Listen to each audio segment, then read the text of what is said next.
சந்தனம் மணக்குது கற்பூரம் ஜொலிக்குது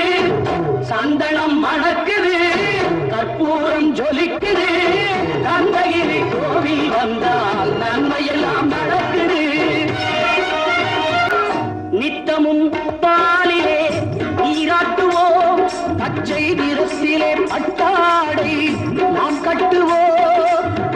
நித்தமும்